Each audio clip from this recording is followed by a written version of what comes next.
Olá Floripa, olá Brasil, olá mundo, eu estou aqui André Patunas e este é o programa Vida Inteligente, trazendo hoje um tema fantástico, porque a gente vem falando há 13 anos sobre esoterismo, sobre coisas que nunca foram faladas na televisão, e hoje é um tema que eu gostaria de ter abordado há muito tempo, mas tudo tem a sua hora, tudo tem o seu momento, e esse momento surgiu. E hoje eu trago aqui a psicóloga Josi Mansur. Tudo bem, Josi? Tudo bem, tudo bem. Para nos falar sobre o tema As Instâncias de Dzian. Para quem é esotérico, para quem é teosofista, para quem é o biota, para quem é do ocultismo, do hermetismo, tudo isso aqui já deve estar acostumado com isso, mas outras pessoas não fazem a menor ideia do que sejam as instâncias de Dzian, e é isso que nós vamos tentar hoje, né, passar para essas pessoas aqui. Nós não temos pauta, vai ser um bate-papo e nós vamos começar. E aí, Josi, tudo bem? Obrigado por ter vindo, aceitado o meu convite. Eu que agradeço, Grego. É um prazer estar aqui com vocês. Josi, o que são as instâncias de Dzian? Quando a gente fala instância de Dzian, a gente corre logo para Blavatsky, né? HPB, Helena Petrovna Blavatsky, ela tinha mais um nome ou não? Não, era essa. Era esse Helena mesmo, né? Petrovna Blavatsky. Isso. Aí, o que são as instâncias de Dzian? Esse nome instâncias, o que seria? A palavra instâncias ficou no lugar de slocas, né, ou de versos, né? Versos, tá. Seria mais ou menos isso, o significado, tá. E Dzian é um dos livros de sabedoria arcaica, né, de onde ela, que é de um outro grande livro, que é um volume de um grande livro chamado Kyuté. Ah, as instâncias de Dzian fazem parte do Kyuté? Exatamente. Tá. Então, o livro de Kyuté, ele tem 7 livros, 7 volumes sagrados, né, que são secretos, 14 volumes de comentários, tá, e anotações e glossários, que é aberto aos iniciados. E 35 livros que foram exotericamente, há alguns anos, né, traduzido, e Sim. A gente tem algum acesso a esse material. As instâncias em específico foram tirados do primeiro volume desses 14 comentários. Do primeiro volume dos comentários. Dos 14 comentários, tá, não dos 7 sagrados, tá, dos 7 secretos. E as instâncias vêm dali, né? Então era esse pequeno trecho que é comentado sobre a origem do universo e a origem do homem. O que elas falam especificamente? Vamos lá. As instâncias? Isso. Bom, as instâncias são divididas em 2 abordagens de temas. A cosmogênese, que é a origem do universo, né? E a antropogênese, que é a origem do homem, né? Ou da humanidade, né? E Blavatsky resolveu separá-los no sentido que tem um volume muito grande de conhecimento, né, tá, de conceitos. Então ela separou em cosmogênese, né, baseado em todas as grandes religiões de sabedoria que existem, né, compiladas, e o livro de Kyuté traz esses comentários sobre a origem do universo. E as cosmogênese é dividido em 7 instâncias, tá, e antropogênese em 12. E a antropogênese é específica sobre a nossa humanidade. Ela não fala de outras humanidades. Fala sobre a nossa. Sobre a nossa, tá? Cosmogênese já abre mais no sentido da origem dos universos. Porque ela fala da origem que os hindus chamam de Manvantara, né? O início de toda a estrutura, ou seja, de um Maha Manvantara, do início de todo um universo, e depois em todos os seus ciclos, né? Tem os seus pralayas, os seus ciclos grandes e pequenos, e tudo isso é trabalhado em cosmogênese. A instância 1 e a instância 2 vão trabalhar a ideia mais central da doutrina secreta, que é a principal ideia, né, da tradição sabedoria, que é a ideia do absoluto, né, da unidade da existência. Não é fácil não, né? Não. Falar disso aqui é entrar no... É um abstrato, né, para nós, abstrato, assim, né? Mas essa ideia de que tudo tem uma única origem, né, e que nós viemos dessa grande una existência, né, essa é a ideia principal da instância 1 e da instância 2. Só que a instância 1 e a instância 2, eles falam de um momento antes da geração do universo, da manifestação. Então ela é muito bonita, uma instância muito simbólica, poética, cheia de alegorias, né? Onde fala de como surgiu, como irá surgir o universo, porque é uma instância, tanto a 1 quanto a 2, ela trabalha com uma negativa.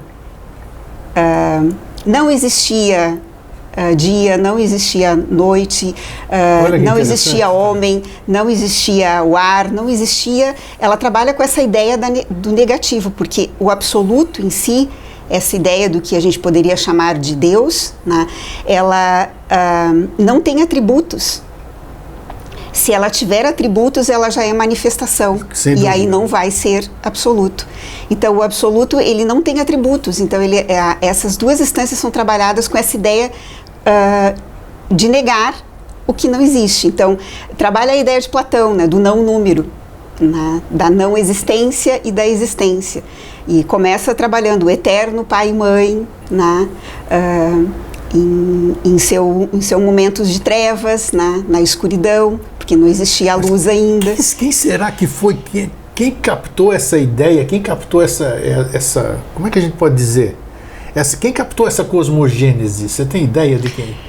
Blavatsky coloca entre os comentários que seria para nossa mente concreta, sim, claro, e para nossa mente ocidental muito difícil imaginar tudo isso, né? Sem dúvida. Mas ela diz que existiram em tempos muito remotos videntes, pessoas com capacidade de clarividência, de poder olhar esses outros planos, né, invisíveis, e poder em algum grau abstrair essas ideias de como tudo isso se estruturou.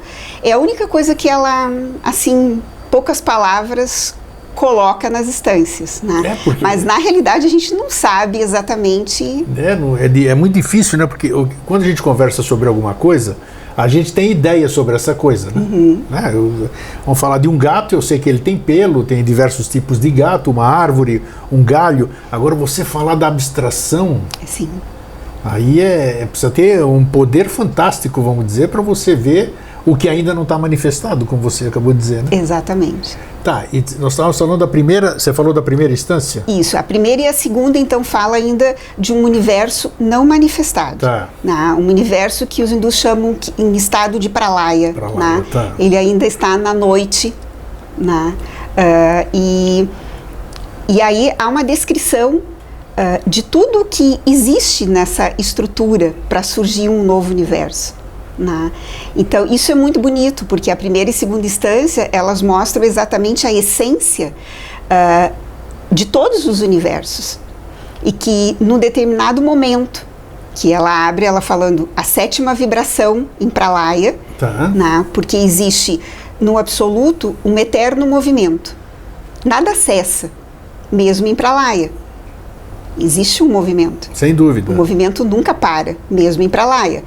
O que acontece em Pralaya? Há um recolhimento de toda a matéria, né? Há um único ponto Laya, um único ponto, né? Que é o próprio absoluto, e que fica em movimento, né? Fazendo uma analogia como se fosse uma grande tartaruga dormindo, tem um certo movimento, né? Parece estático, mas tem um certo movimento. Sem dúvida. Tá. Isso seria o estado em Pralaya. E a primeira e segunda instância falam exatamente desses conceitos. Mas esse universo que eles falam, o Josi, o que a instância fala, ele se refere ao nosso universo, assim, esse que nós conhecemos hoje, ou ele fala antes de tudo? Como é que é essa questão do... Ele fala desse universo infinito. Infinito, tudo. Ele não fala especificamente do nosso... Na sétima instância, sexta e sétima instância, tá, vai falar da construção do nosso sistema solar. Então, os primeiros tá. Então, isso. Continue, vamos lá. Então, a terceira instância, aí começa a manifestação, o processo da manifestação. Né? E, então, todos os elementos, as hierarquias, né, celestes, que passam a existir, e toda essa estruturação do universo em seus 7 planos. Então ela coloca que existem 7 planos visíveis de existência, tá, e 7 planos invisíveis de existência. Né? Então a doutrina secreta trabalha com essa chave de 7, né? Tem outras teorias que trabalham com chave de 9, de 12, né? Mas a doutrina traz essa essência, né, das chaves de 7. Então, que existem 7 planos de manifestação, né, visíveis, né, e 7 planos invisíveis. Tá. E dentro desses 7 planos existem hierarquias divinas, e inclusive o homem é uma dessas hierarquias. Em que plano que estaria o homem nesses 7 planos aí? O homem já existe desde o início da estruturação. Tá. Né? Ele é o que as grandes teorias chamam de Adão Kadmon. Né? Sim. E as religiões já deram a sua fantasia. Exatamente. Então ele é essa ideia da mente, né? É man, né? Em sânscrito, né? Que é essa grande mente. Então a ideia do homem já está no início da estruturação do nosso sistema. Okay. Né?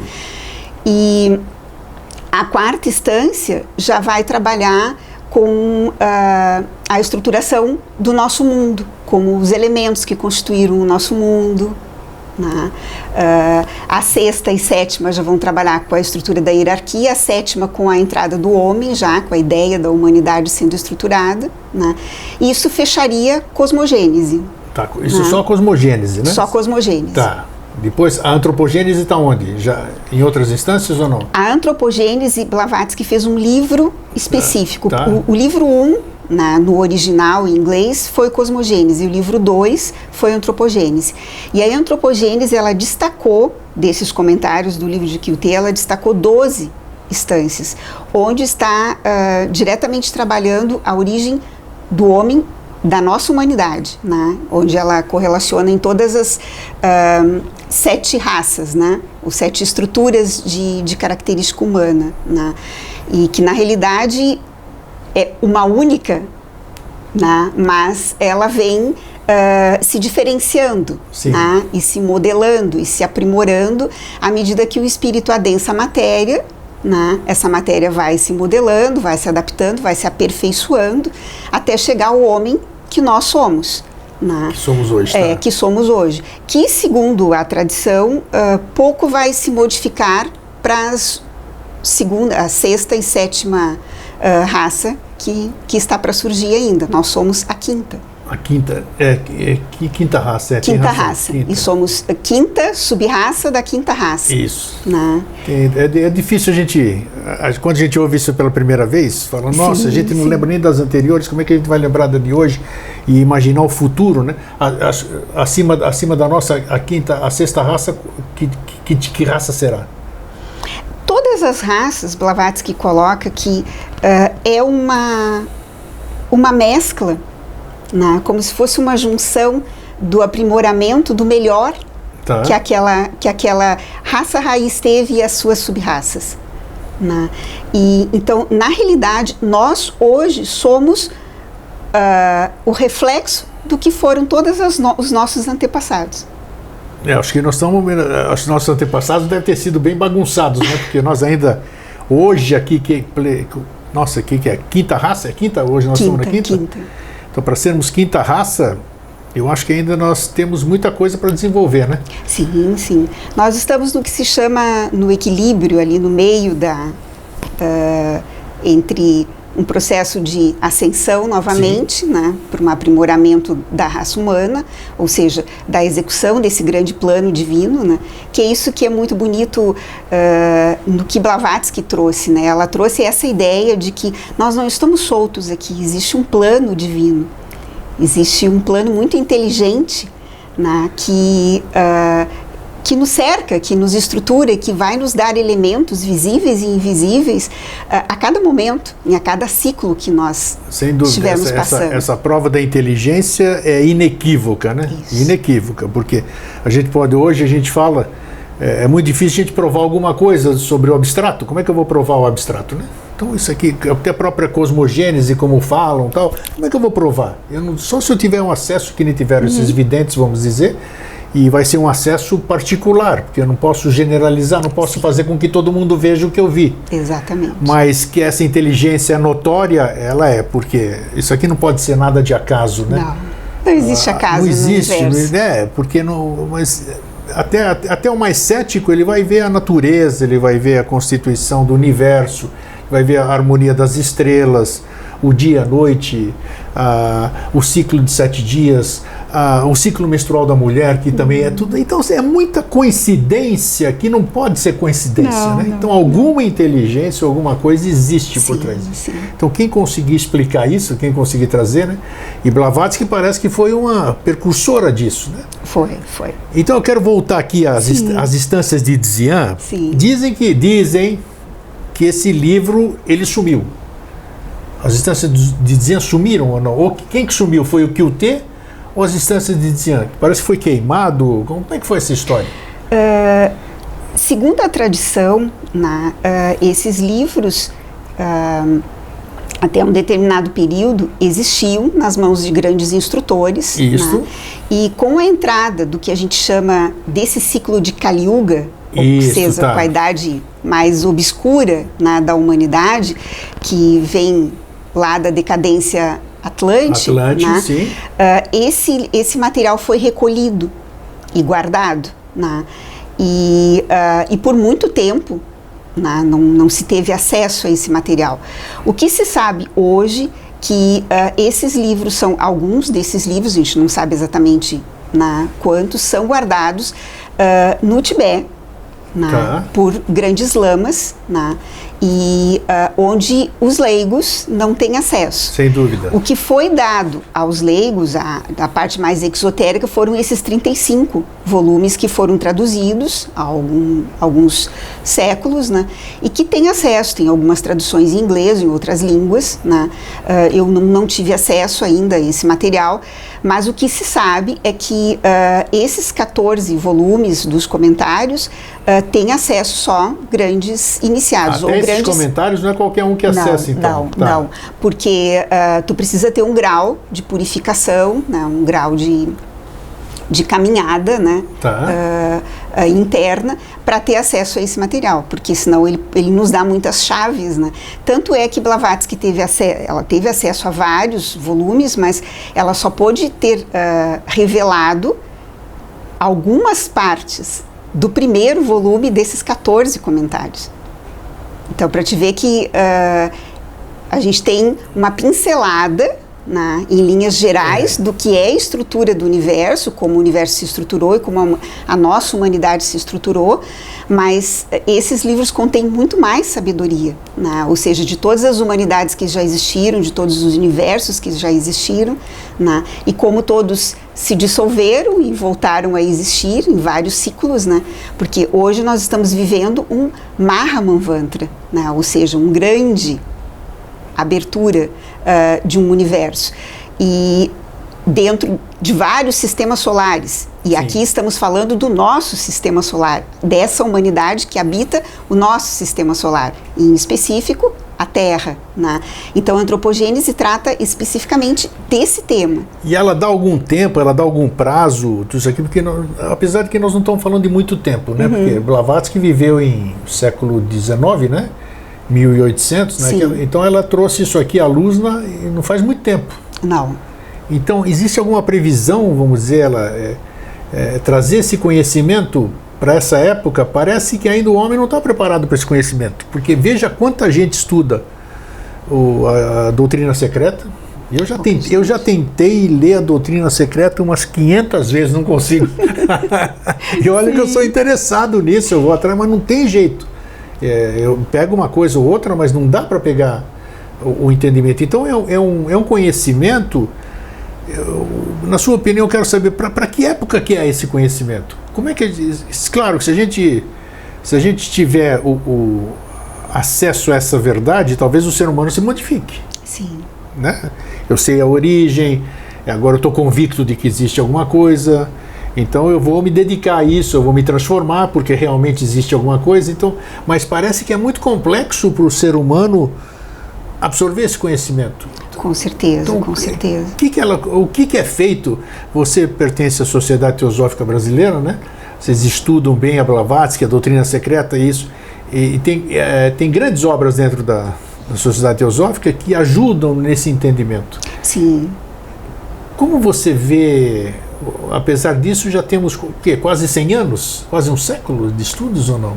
Da publicação da doutrina, 130 anos. 130 anos, veja só. Este ano que passou, né? Então, e ainda, olha, veja quantas pessoas podem dizer eu sei falar sobre a doutrina secreta, não é muito pouco. Então, como você que trabalha com isso, lida com isso, faz parte da STB, como vocês lidam com disseminar esse conhecimento e de que forma? Porque é uma coisa muito complexa. O que acontece, sim, Blavatsky coloca que a doutrina secreta, essa parte que foi revelada à humanidade, não é para massas. Não é um conhecimento para massas. Não tem jeito. Então, é um conhecimento para determinadas individualidades, determinadas almas que já adquiriram ao longo das suas caminhadas de infinitas nascimentos e renascimentos um despertar maior da alma. Porque para entender o conhecimento da doutrina secreta, ele não é um entendimento intelectual, ele não é um entendimento meramente que passa pelo cérebro. Sim, não é hemisfério esquerdo. Ele é uma compreensão intuitiva, de uma intuição que não passa por um sentimentalismo, mas uma intuição búdica, de uma intuição que nos abre a consciência para que a gente possa ver as coisas como as coisas realmente são. E esses são os olhos da alma humana, da alma imortal. E quando a alma atinge um certo grau de maturidade, ela consegue, ao estudar esses textos, ir reconhecendo pequenos fragmentos, pequenos lampejos, assim. Eu não sei muito bem isso, mas isso me faz sentido, isso me cheira bem. Sim. Os insights que a gente tem nesse sentimento. Exatamente. Assim. Então eu vejo que a doutrina secreta é exatamente isso, é esse percorrer de forma muito humilde, sem pretensões de querer saber tudo. Porque os volumes que foram publicados, Blavatsky diz, eles não revelam tudo. Eles são uma pontinha do véu que foi dada a essa humanidade, uma pontinha do véu. Por quê? Porque o Ocidente precisava ter essas revelações. O Oriente guardava todo esse tesouro da humanidade, e o Ocidente estava entrando no materialismo quase que cego, Isso é verdade. Então ela precisou, e os mestres dentro do plano da proteção da humanidade, revelar alguns conceitos, alguns conhecimentos. E isso é que a doutrina secreta vem trazer. Então, ela não é um texto grego que se pode pegar um livro, como a gente diz, ler de cabo a rabo. Não dá. Ele é um texto que tu tens que ler por partes, indo muito pelo interesse da tua própria alma. Sim, bem falado, tem razão. E sempre com textos paralelos. A mitologia ajuda muito na compreensão da doutrina, porque a doutrina ela é toda simbólica. Até livros prévios da Blavatsky, tipo A Voz do Silêncio, que também é complicado pra caramba, Então, mas são livros que ela, pela cronologia, pela bibliografia dela, vamos dizer, a Doutrina Secreta não foi o primeiro livro, né? Não, o primeiro livro de Blavatsky foi Isis Sem Véu. Isis Sem Véu, falou, exato, são 4 volumes. Isso, que as 10 principais ideias de Isis Sem Véu são retomadas na Doutrina Secreta. Sim. Porque Isis Sem Véu foi um livro escrito com muito conhecimento, muito conteúdo, e Blavatsky não teve muito tempo para sistematizar esses conteúdos, então ele gerou muita polêmica, Já a doutrina veio com uma certa linha, também não tem muita sistematização, não, tem razão, mas veio com uma certa linha de ordenamento, como o universo se estrutura, como era antes da manifestação, como era depois, que elementos são necessários para a estruturação do universo, como as hierarquias surgiram, que forças trabalham nessas hierarquias, qual é a força que rege todo o fluxo da vida, todo o fluido da vida, como surge o homem, como os reinos vão se estruturando. Então ela veio trazer na doutrina secreta esses elementos. Tu me perguntaste como estudar. Isso, perfeitamente. Isso foi uma questão que muitos fizeram perguntas para Blavatsky. Aí eu trouxe... O que você trouxe? Aqui 2 livros que foram publicados bem depois, Qual é? Mas esse aqui, que é a Sabedoria Eterna. É uma compilação das instâncias, das 7 instâncias de cosmogênese e das 12 de antropogênese, e tem uma boa introdução falando de um roteiro de estudo. Deixa eu mostrar, deixa eu deixar aqui. Esse aqui é da Blavatsky, As Instâncias de Dzyan, ou o livro da meditação mística, editora Pensamento, está aqui, ó.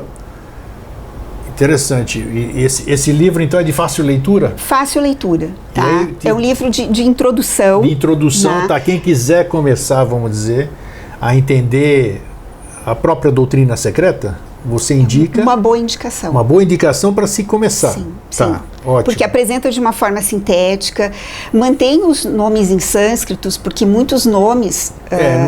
não tem tradução. Não realmente. tem. Não. Então, a doutrina Blavatsky precisou ser fidedigna, né? Claro, ao sânscrito. E sendo que muitas das coisas que ela compilou estavam em Senzar, né? Que era uma língua bem antiga. Antes, né? Que era uma língua usada por todos os grandes Cesar Vatan também, iniciados e sábios. Mas ela trouxe isso para o sânscrito, né? E mesmo assim o sânscrito para nós é uma língua ainda desconhecida. Bastante difícil de compreensão. Mas o resumo que está aqui ótimo, o resumo que está aqui boa indicação já. É um bom livro, assim, como roteiro. E aqui começa e esse outro livro que eu trouxe, que são os fundamentos da filosofia também esotérica. Dela aqui, ó, da HPB. Fundamentos da filosofia esotérica. Tá? Quantos livros a Blavatsky escreveu? Você tem ideia? Olha, esses livros, eles usam o título como Blavatsky, mas não são escritos por Blavatsky, né? Sim. Qual a autoria dela? O que eu sei que foi escrito por Blavatsky foi a Isis Sem Véu, a Doutrina Secreta, a Voz do Silêncio, a Chave para a Teosofia, Ocultismo, né? Eu até separei um dia desses aqui, sabendo que a gente ia conversar, até separei uma bibliografia dela ali, bem interessante. E muitos artigos, né? Blavatsky publicou muita coisa. Isso é bom. Tá. Né? Esse aqui também fala sobre esse livro aqui que eu te interrompi. Esse livro foi um dos compiladores desse material. Nos últimos anos, e principalmente no último ano de vida de Blavatsky, nos últimos 3 anos, logo depois da publicação da doutrina, ela ficou trabalhando com um grupo mais seleto de teósofos. Nos Estados Unidos, né? Isso. Tá. Então, que ficaram mais próximo dela, então puderam fazer mais perguntas, puderam tirar dúvidas sobre a leitura da doutrina. Sim. E aí esse livro foi compilado com perguntas sobre como estudar a doutrina secreta. Olha que bacana. Perguntaram para ela. Então ela dá algumas sugestões aqui de que a doutrina secreta é estruturada em 4 ideias básicas, em 3 grandes proposições. Tá. E ela diz como estudar isso. Essas ideias básicas, elas estão estruturadas dentro das 3 proposições. As 3 proposições são o que significa a origem do absoluto, que é a ideia do absoluto, né, desse eterno movimento, toda a estruturação do homem. Isso que você chama, esse primeiro aí, a gente pode chamar de imanifestado, ou imanifestado é outra história? Esse eterno absoluto. Imanifestado. Pode ser, podemos usar como imanifestado. Exatamente. O segundo, então? E a segunda proposição, ela vai trabalhar com acho que é tanta coisa que eu não, vai lá. Não sei te dizer de cabeça. Vamos lá. Mas vamos lá. Aqui ela trabalha, eu gosto muito desse livro. Bacana, muito boa indicação aí. Porque pelo menos a gente já tem um caminho para começar, né, para você poder entender. As 3 proposições fundamentais, né? Tá, isso. Então, a primeira, que é esse princípio do onipresente, né, do eterno, do sem limites, que vai trabalhar com essa ideia da realidade una da existência. Ok. Tá? A segunda proposição vai trabalhar com a ideia da eternidade do universo. Tá. Quer dizer, não teve começo e não teve Exatamente, fim. Com a eternidade do universo. Que vai estar dentro, onde a gente estuda essa ideia aqui, primeira e segunda instância. Trabalha bem essa questão. Tá. E a terceira proposição é a identidade fundamental das almas, de todas as almas, com a alma a suprema alma universal. Caramba! Então aqui vai trabalhar a ideia da origem da humanidade, das hierarquias, de todas essas hierarquias divinas que vão dar origem ao próprio homem. Nós somos o conjunto de todas essas hierarquias. Tá. Né? E essas são as 3 grandes proposições. Essas 3 grandes proposições estão na doutrina secreta? Estão. E onde a gente estuda ela? Numa partezinha dentro da doutrina chamada proêmio. Olha aí, ó. Para quem é curioso, proêmio. Tá, então, querem começar... No livro 1, 2, 3, 4... Na página 85 da Doutrina Secreta, volume 1. Volume 1, página 85, proêmio. Proêmio. Ah, tá aqui, ela até trouxe aqui, ó, tá, volume 1. Eu trouxe a doutrina. Tá? Então, o proêmio, ele trata essas 3 proposições, essas 3 ideias. Então, Blavatsky sugere que se comece com esse tomo. No final dele tem um resumo. Tá. Desse primeiro volume. Ela sugere que se comece a estudar pelo resumo. Primeira leitura. O resumo vai te dar uma... Começa pelo resumo, nem começa pela primeira página. Começa pelo vai pro fim ali. Começa pelo resumo. Tá. Né? Eu gosto muito de ler a introdução, porque a introdução traz uma parte histórica, claro. Contextualiza quem foi Blavatsky, contextualiza de onde todas essas ideias surgiram, mas ela sugere que se comece pelo resumo. Interessante. Do resumo, vá para o proêmio, que são as 3 proposições. Nossa, então a orientação já é para a página 80 e pouco, nem é para a página inicial. Exatamente, tá? Olha que interessante, ó. E do proêmio, né, a gente começa um trabalho de estudo gradativo das instâncias. Então, se lê a instância, no sentido literal dela, que são os 7... As instâncias estão aí dentro também. Aqui, tá. Estão aqui. Elas estão destacadas, né? Destacadas, ok. E aí depois, cada instância tem uma parte grande de comentários, explicando conceito por conceito. Tá. Então vai explicar o que é conceito do absoluto, o que é movimento, o que é duração. Olha que bacana, que bom a gente estar ouvindo isso, porque pelo menos tem uma orientação, né? Sim, né? O que é Forrat, essa grande energia. Tá. Né? Ela vai explicando conceito por conceito. E ela vai trabalhando esses principais símbolos que estão colocados de forma alegórica, né? O que significa eterno, pai e mãe, envolto em suas 7 peles, por exemplo, em suas 7 vestes, né? E aí ela vai traduzindo esses conceitos, ela vai trabalhando o símbolo, né, com o conceito dele em específico, para que a nossa mente possa ter um grau de compreensão. Né? Exatamente. Agora você falou, o que eu imaginei? Imaginei que tem 7 peles de alguma coisa, um bicho, sei lá, boi, vaga. E não é bem isso. Não, né? são 7 planos perfeitamente, do universo. Usam-se analogias, né, para você poder... O eterno pai e mãe é essa grande ideia da unidade. Sim. Né, e da grande substância, ou seja, dessa junção, da unificação homogênea do absoluto, né, com a matéria. E manifestação, matéria homogênea ainda. Né? Quando ele vai se dividir em 7 peles, ele já está em matéria heterogênea. Né? Tá. Ou seja, ele já vem se diferenciando. Então ele vai se diferenciar em 7 planos. É quando Forrat desce estruturando os 7 prakritis, que é uma outra ideia que aparece aqui, os 7 planos da matéria. Né?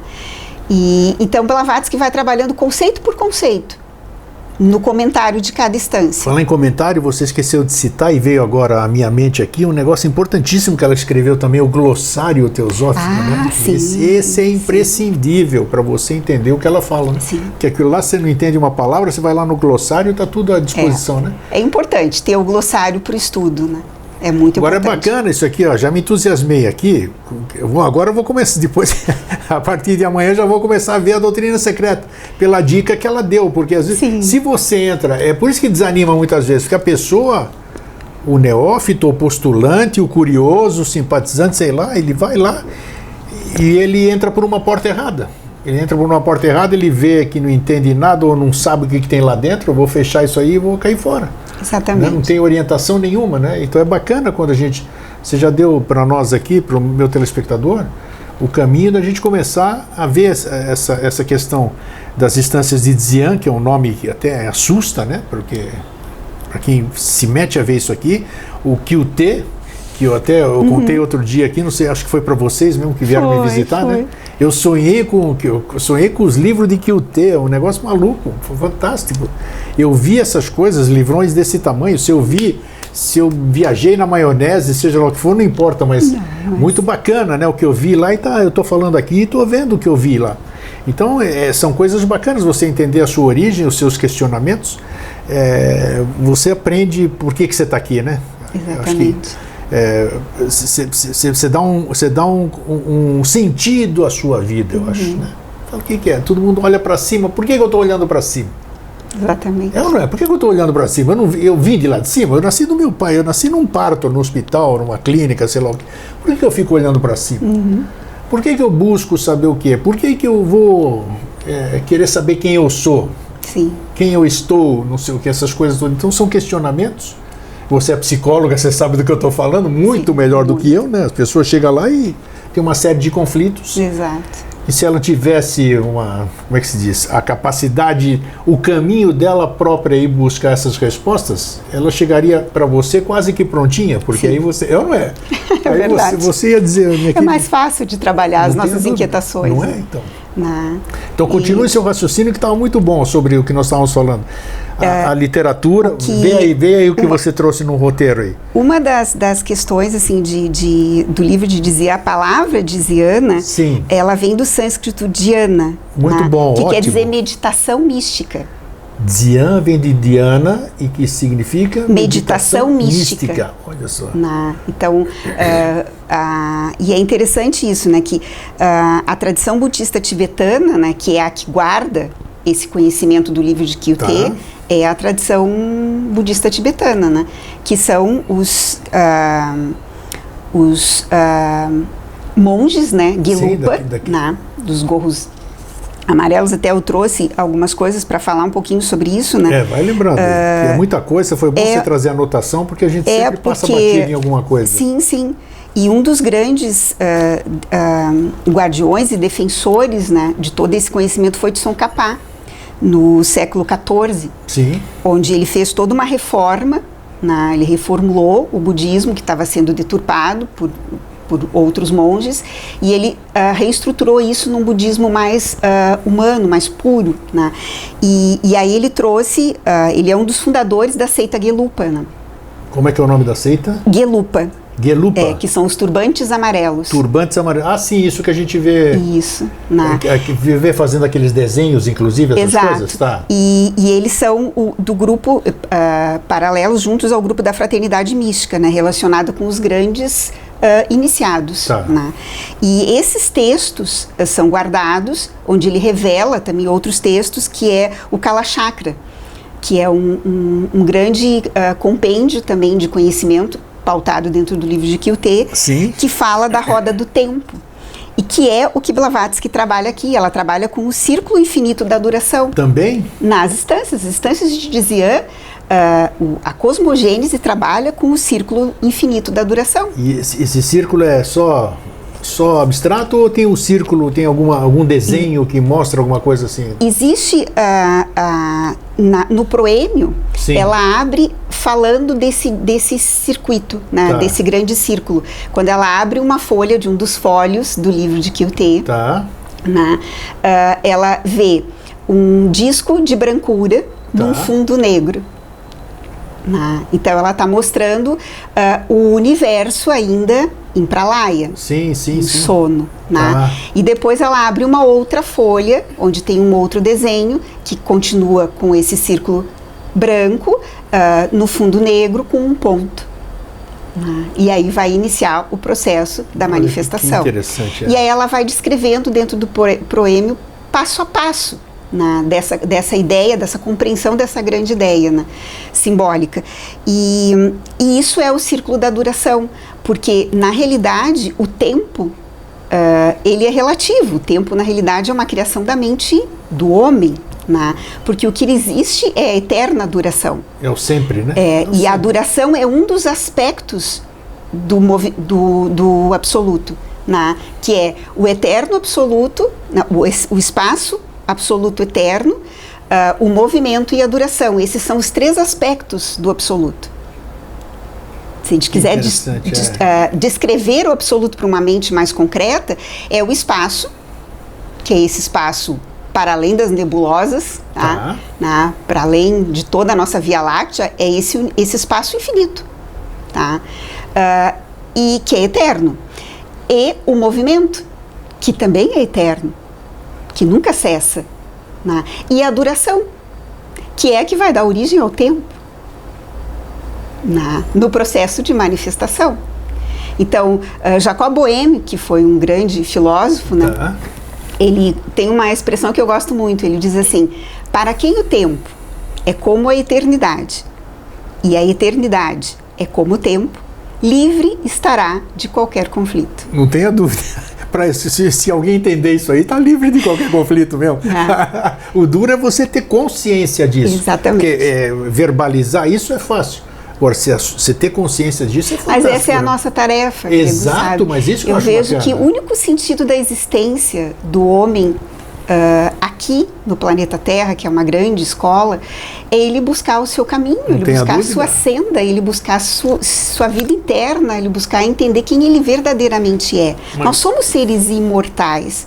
Nós não somos seres finitos. A Sociedade Teosófica Brasileira, pelo que eu conheço e estudei ali, ela tem como lema é Satyanasti para o Dharma, não é isso? Isso. Não existe religião maior superior do que a verdade. Isso. Não é nenhuma religião superior à verdade. Então, acontece que, não sei quem ou o que existe desde o tempo imemorial também, que trabalha contra essa verdade. Sim. Trabalha contra essa manifestação da verdade, porque alguém disse, sei lá quem, também não vem ao caso, e nem quero saber o autor ali, a verdade, como é que é? Você conhecereis a verdade e a verdade vos libertará. Realmente a verdade liberta, quando você tem consciência disso aqui que você acabou de dizer, se a pessoa souber o que está falando, ela vive sorrindo, ela vive em estado de samadhi, né? Para mim tudo tá bom, existe ruim, não existe ruim, porque eu não sei o que é ruim. Existe tudo essa coisa. Agora, essa força contrária que nos afasta da verdade é que é o grande problema. Exatamente. Todo mundo busca, né, essa coisa. E como Blavatsky deixou alguma coisa escrita, alguma dicasinha, alguma orientação nesse sentido? Deixou o último livro escrito por Blavatsky, que é A Voz do Silêncio. Tá. É um livro fantástico. É um livro fantástico, eu estou lendo, inclusive. Ele é o livro que revela o início da senda da alma humana, porque quando a alma humana ela percebe que nada mais aqui no mundo das necessidades, né, faz sentido para ela, quando o homem diz, tá, mas isso não faz mais sentido para mim, isso também não, determinados prazeres, saciamento dos meus sentidos, tem que existir algo mais para me dar sentido à vida. Quando ele começa a fazer essas perguntas, né, quem eu sou, de onde eu vim, para onde eu vou, né? Ele exatamente começa o trabalho da senda da voz do silêncio. Ele começa a caminhar pelos portais, ele bate na primeira porta, né? Mas essa primeira porta é interessante, você como psicólogo, reitero aqui, essa primeira porta diz, putz, mas esse não é o meu lugar. Sim. Né? Porque quando você chega mais ou menos nisso que você disse, você acha que você está no lugar errado. Então isso mostra que você ainda não está pronto. Não. Se você tivesse consciência daquilo que você chegou, você falou, opa, não estou no lugar errado, eu estou começando a me dar conta de onde eu estou. Neste plano de manifestação nosso, nós não vamos encontrar esta verdade. Blavatsky deixa isso bem claro na doutrina. Enquanto nós estivermos presos aos desejos, né, aos sentidos que nos prendem aqui na roda da necessidade, nós não vamos acessar a verdade. Nós vamos ter vislumbres, verdades relativas, vislumbres, insights. Né? Para isso, nós temos que exatamente fazer um trabalho de construção da vida interior. Né? Então, é o que a Voz do Silêncio fala, mate a vida. É complicado, é profundo. É muito profundo. Quem entender aquilo lá, nossa, aquilo já é o caminho. Então, ela deixou esse roteiro, que eu vejo que é um roteiro que a gente tem que ler, reler, vidas e vidas e vidas. Que não é só uma vida para ler Voz do Silêncio. Né? Para que a gente se prepare, para que a alma realmente, em cada reencarnação, ela lembre de que ela não precisa perder tanto tempo, como eu brinco, na loja de balinha. Né? A gente brinca muito tempo na vida, né? E a gente esquece, né, de que nós somos seres divinos e que nós estamos em jornada.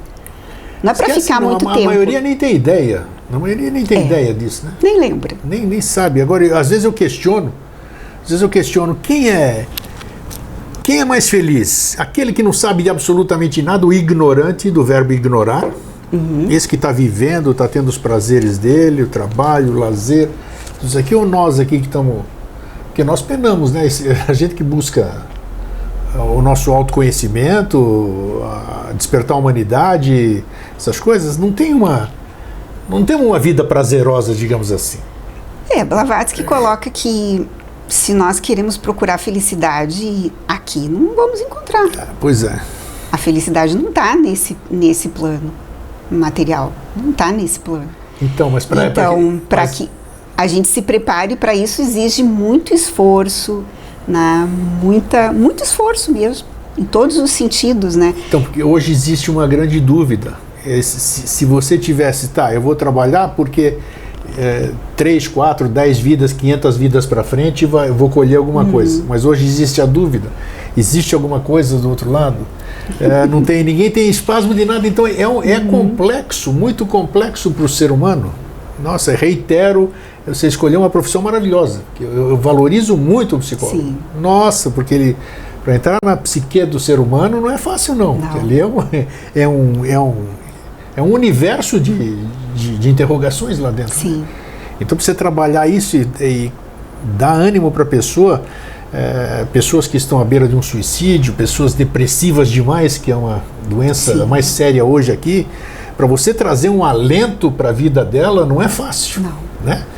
Então, você dizer, olha, reage porque tem coisa boa aqui, não do lado de lá, né? Porque senão ela vai se mata, se suicida, não. Então isso que a gente precisa arrumar um jeito, não sei se você tem o Blavatsky, o Kyuté, a Estância de Dzian, como despertar no ser humano essa esperança de que a vida é algo além disso aqui, existe alguma coisa que eu posso buscar e que eu tenho realmente condições de buscar. Como que você... Eu vejo que a vida... Como trabalhar ela isso? não é além disso aqui. A vida é. Sim. Né? E nós construímos essa ideia de que a vida é um eterno contínuo, em constante aperfeiçoamento, que isso é uma coisa muito bonita nas instâncias, tanto na instância 1, 2 e 3, revela que no Mahamanvantara, no início do grande universo, tudo renasce novamente, inclusive os grandes deuses, inclusive os grandes seres celestes. E todos eles estão regidos por uma lei, que é a lei da harmonia e a lei do karma. Então eles vão precisar reencarnar, passar por todos os planos, até voltar à sua consciência já desenvolvida de grandes seres celestiais. Pensar nessa ideia é um alento, porque se os grandes seres passaram por todo esse processo e se reencontraram consigo mesmo, com a sua própria essência, por que nós não nos reencontraríamos? Vai depender de como a gente lida com essas ideias. E uma das coisas que eu vejo assim, nós temos que matar em nós a dúvida. O ser humano, ele carrega duas irmãzinhas na sua psique que são terríveis, que é o medo e a dúvida, que são as irmãs de Psique, do mito de Psique. Então, ele tem que matar, sem dó nem piedade, o medo e a dúvida, para que ele possa dar a mão ao grande Senhor, que é o amor, que é Forrat, que é Horus, que é o nome, Osíris e tantas outras divindades que estão dentro dessa força. E à medida que o ser humano acredita que ele pode, ele dá essa mão, ele avança. Então eu vejo que é uma questão de se posicionar. O que eu quero exatamente para a minha vida? Eu quero viver essa vida de inconsciência? Bom, é uma escolha. Ou eu quero viver uma vida que me desperte para algo eterno. Então eu vou ter que dar minha batalha. Eu vou ter que... E daí para dar a batalha, nesse plano que nós vivemos, é sofrido. É dar a vida. Não é uma coisa fácil. É abrir mão de várias coisas. Sem dúvida. É abrir mão de várias coisas. Se a gente lê a saga de grandes pensadores, eles deram a vida, literalmente, em vários sentidos. Abnegações de vários sentidos. Então, por que isso aconteceu? Por que isso ciclicamente acontece no mundo? Não sei, o que precisa é... Alguém precisa arrumar o telefone da Madame Blavatsky do lado de lá, por exemplo. Né? Ô, Madame, por favor, volte aqui. Volte aqui e diz pra gente, você que é mais nova, você desencarnou faz pouco tempo, vem aqui dar um... como é que o ser humano precisa disso? Aquela alegoria, que para mim foi tudo alegoria, de Tomé, essas coisas, das coisas da religião, mas o ser humano ainda precisa do ver para crer, digamos assim. Então falta para ele esse ver para crer, que pode ser uma outra técnica, né? Isso aqui que você acabou de dizer. Como despertar essa vontade na pessoa, na abstração? Né? Se eu vejo alguma coisa, eu não acredito em nada. De repente, acordo de noite, eu estou acordado, eu estou sentindo dor, eu me belisco, um pernilongo me morde, eu estou acordado e tem alguém de pé no meu quarto. Eu vi, não estou louco, estou vendo aqui, tal, eu vi. Aquilo para mim, você pode me dizer o que você quiser. Que eu estava louco, que eu não sei o que, mas eu vi. Então, a partir daquela visão, daquele momento, eu tenho um novo alento à minha vida. Puxa, eu vi alguma coisa que se manifestou aqui na minha frente. Então, como fazer isso de uma outra forma? Isso que eu digo, onde buscar essa confirmação, não dessa forma tão real como a gente diz, né? Eu só vou acreditar no lápis se eu ver um lápis. Como fomentar isso? O que Blavatsky, o que as instâncias elas dizem? Como ir buscar essa força para ir buscar essa opção de vida? Assim, a minha vida não é essa aqui. Eu posso escolher o que você disse. Eu posso escolher a vida de prazeres, de medos, disso aqui, então. Ou como eu posso pleitear alguma coisa superior que eu não sei o que é, mas eu sinto. Como é que é isso? Como despertar isso? Esse que é o grande X. O que eu tento assim compreender um pouco estudo isso, que eu tenho, falar a sua própria experiência. É que ao longo da saga da humanidade, né, desde o início da manifestação do homem aqui no nosso sistema, no planeta Terra específico, ele vem passando por vários aperfeiçoamentos. E esses aperfeiçoamentos teve tempos que eles eram mais próximos do espírito. E com o desenvolvimento humano, a gente chegou muito próximo à matéria. Nós estamos vivendo num momento muito denso. Então a gente se afastou da fonte. Exatamente. Então, o afastamento da fonte, que somos nós mesmos, né, gera muito mais obstáculos. É muito mais difícil da gente, em algum grau, né, se apropriar dessa essência. Né? Então eu vejo que, e Blavatsky coloca isso muito claro, né, que o homem precisa, depende do seu ciclo, da sua fase de amadurecimento, procurar manter sempre uma vida reta, né, uma vida pelo lado do bem. Né? E tem um autor que eu gosto muito que se chama Bhagavad Das, que ele fala sobre a ciência das emoções. O livro dele é Ciência das Emoções. E ele fala num aspecto muito interessante que se nós trabalharmos que existem dois grandes sentimentos ou duas grandes emoções, que é o amor e o ódio. Sim, puxa. E no amor tem um elenco de emoções, né? Várias hierarquias, né? Até esse amor mais carnal, que é o que nós achamos que é amor, que não tem nada de amor. Sim. E no ódio, a mesma hierarquia, né? Inclusive o medo faz parte do ódio, a indiferença faz parte do ódio, a dúvida faz parte do ódio. Então, ele coloca que nós devemos optar em que lado nós queremos estar, porque a vida é dual. Tem vida nos dois lados. Tem. Por incrível que pareça. Tem, claro que sim. Existe vida nos dois lados. Então, que nós devemos optar, né? Para que lado nós queremos vibrar a nossa energia. E se nós vibrarmos pelo lado do amor, a psique tem muito mais chance de se apropriar de quem ela realmente é. Porque a alma humana, ela caiu, ela se afastou da sua essência espiritual.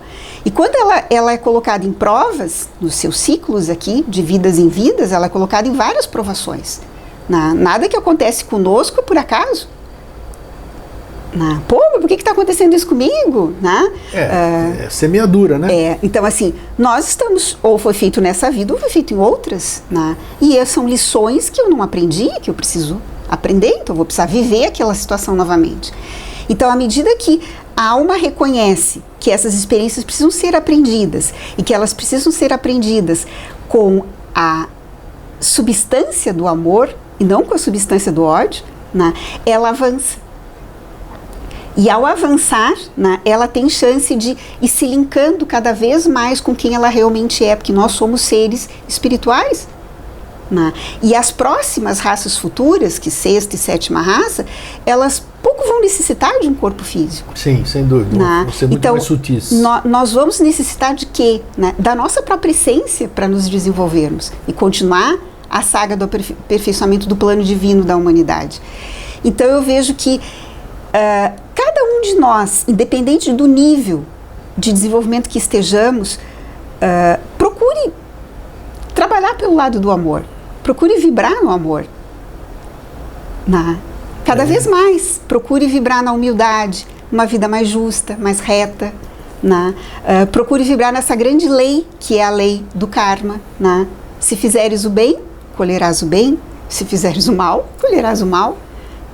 Então, vibrar nessa lei, que é a grande lei que rege toda essa estrutura do universo, se nós vibrarmos nessa lei e termos ela como consciência,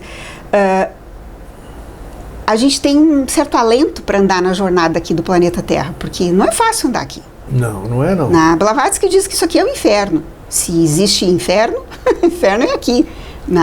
Então, não é fácil viver aqui. Mas também, por outro lado, é a grande escola da vida. É a grande escola da vida. Então, estar no planeta Terra, poder conviver nessa grande unidade, nessa grande fraternidade de homens e seres divinos que estão nos acompanhando no plano deles, que é um plano invisível, um plano sutil que nós não vemos mais, mas que nós somos oriundos desse plano.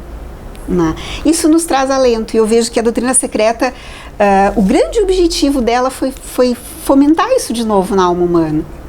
Será que a vida é isso aqui? Tem certeza que acaba aqui? Será que tu precisa ter provas do outro lado?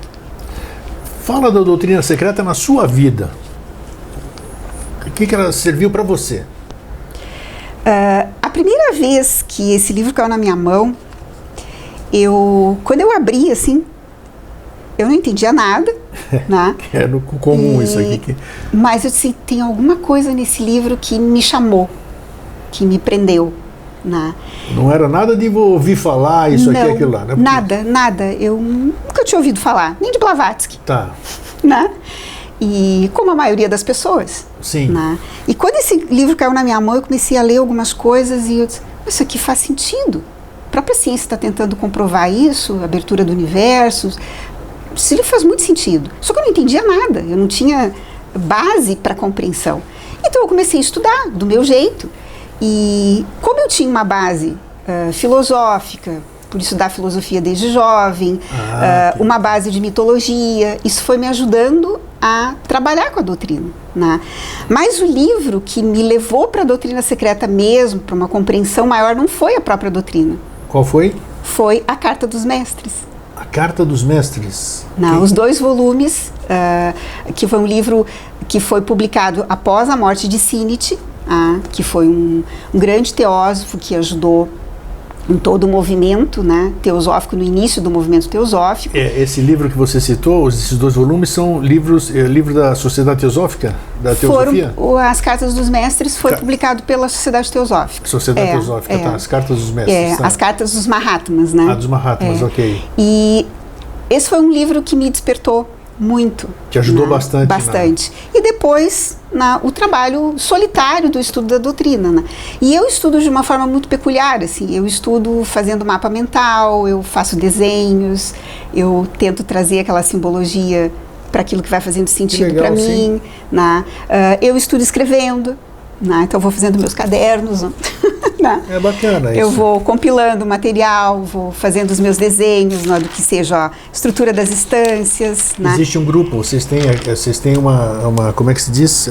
Como é que a gente pode chamar? Departamento, loja? Como é que é o grupo da Sociedade Teosófica? São lojas, né? São lojas? Aqui antes nós éramos um grupo de estudos, então, e agora nos tornamos lojas. E vocês têm isso, vocês fazem reuniões periódicas e trocam ideias, conhecimentos nessas reuniões. E aí o ano passado a gente construiu um grupo de estudo específico da doutrina secreta, que se reúne aos sábados, né? E a gente vai estudando de forma muito intuitiva, né? Bacana, né? Porque gradativa. Trocando ideias, né? Fica muito mais fácil. Para encerrar, a pergunta. Tudo isso que nós falamos agora, você falou, é necessário você adquirir um certo grau de consciência para você entender o que nós falamos aqui. Consciência. Você tendo consciência, você fica muito mais fácil esse caminho. Doutrina secreta e instâncias de Dzyan, elas ajudam você a abrir a consciência ou não? De alguma certa forma ou não? Ajudam ou não? E como ajuda? E como ajuda? Porque a doutrina secreta ela não é só uma compilação de ideias intelectuais. Ela tem dentro dela um conjunto mágico, um conjunto... o esoterismo em si, ela tem um conjunto que... Uma alquimia, vamos chamar assim? Exatamente, tem algo que te desperta. Só que tem um pequeno detalhe, assim, ó, não procure abrir o texto da doutrina secreta com uma mente cheia de coisas. Esvazie a mente, desconstrua ideias. Porque se tu abrir a doutrina secreta com uma mente fanática, dogmática, religiosa, tu vai travar. Se tu abrir a doutrina secreta com uma mente materialista, científica, tu vai travar também, né? Então, eu posso ter o meu dogma, a minha ciência, mas eu tenho que abrir espaços para que a doutrina possa ir transitando, porque ela é a maga ciência. Então é assim, saborear por partes, né? Exato. E de forma muito humilde, né? Sem tanha, sem fome. Sim. De querer saber. Com o coração muito puro. E sempre com aquela ideia assim, por que não? Por que não poderia ser assim? Eu não compreendo. Não, acho que não é assim. Mas por que não poderia? Se tanta gente escreve sobre isso, por que eu não poderia estudar então esse caminho aí? Então eu vou ver. Porque os grandes mestres dizem, não acreditem em mim, em nada do que eu estou falando. Ter a sua própria experiência. Em prova. Exatamente. É isso aí. Depois que vocês colocarem em prova, aí sim vocês vão ver se isso faz sentido para vocês ou se isso não faz sentido. E isso amplia a consciência. Que bacana. E eu gostei muito disso aqui. As dicas que você deu foram preciosíssimas, principalmente na forma de ler, como você disse, né? Vamos só para encerrar, vamos rememorar o caminho que você deu. Sim. Então, quem quiser, pega o outro aqui, por favor. Aqui. Isso, começa por aqui. Quem se interessou, tenho certeza que muita gente, porque a linha do Vida Inteligente. Começa pelo Sabedoria Eterna, as instâncias de Dzyan, o livro da meditação mística, para você começar a entender um pouquinho do que vai ser feito. Depois, esses livros todos, onde a gente consegue esses livros? Esse aqui está esgotado, eu acho que tu consegue no estante virtual. No estante virtual, nesses livros de sebo. Isso. Pensamentos da filosofia esotérica. Esse é a Sociedade Teosófica tem. É só entrar no site. Isso, entra no site Sociedade Teosófica Brasileira, tem. E a partir daí você vai para a doutrina secreta, começando pelo índice, como ela disse, resumo, a Josi falou, pelo que resumo. É no final, aqui bem no finalzinho. Aí depois do resumo, você vai para o Proêmio. Proêmio, onde vai trabalhar as três proposições. As 3 proposições, exatamente, que é na página 80 e pouco. É 85. E aí sim você começa a ler isso aí. Olha, só essas dicas já são preciosas, vai servir já para mim. Que agora eu tenho certeza que a partir de agora eu vou começar a gostar ou entender um pouquinho a doutrina secreta. Sim, com certeza. Então, pode dar o seu recado, então, o que você quiser, passa para o nosso telespectador, sobre isso que nós falamos, passa um incentivo para buscar esse conhecimento, para buscar essa sabedoria fantástica de HPB, que deixou para nós aí. O que eu coloco assim, se você que está escutando a gente tem esses questionamentos de saber quem a gente realmente é, de onde nós viemos, para onde nós vamos, né? Soltem as velhas ideias, se permitam a fazer uma experiência, né, como Platão diz, de adentrar as ideias, né? Platão diz que existe o mundo das ideias, esse grande mundo arquetípico. E para que a gente acesse esse mundo, nós temos que ter um esvaziamento das velhas ideias. E dá espaço, né? Porque a abstração em si, tu expande uma ideia até que ela se reduz. Então, tu novamente tem que abrir espaço e expandir de novo, senão eu fico reduzindo. Sem dúvida, sem dúvida. E eu vejo que muitas linhas, tanto religiosas como científicas, acabam ficando reduzidas em suas ideias, em seus dogmas, em suas... Aquelas bitolas, né? Então, amplia. Viseiras. Quem quer ampliar a sua consciência é um bom estudo. Doutrina secreta é um bom estudo, né? Mas comece sem pretensão de querer saber a verdade. Mas é um caminho para se encontrar as verdades. De repente pode não ser o seu caminho, mas pelo menos tente, né? Sim, claro. Né? Josi, muito obrigado pela sua presença. Eu que agradeço, foi um prazer. Outra oportunidade a gente conversa sobre outro tema teosófico, que é muito bom, né? Então, para vocês que ficam, um fraterno abraço e um feliz sempre. Obrigada.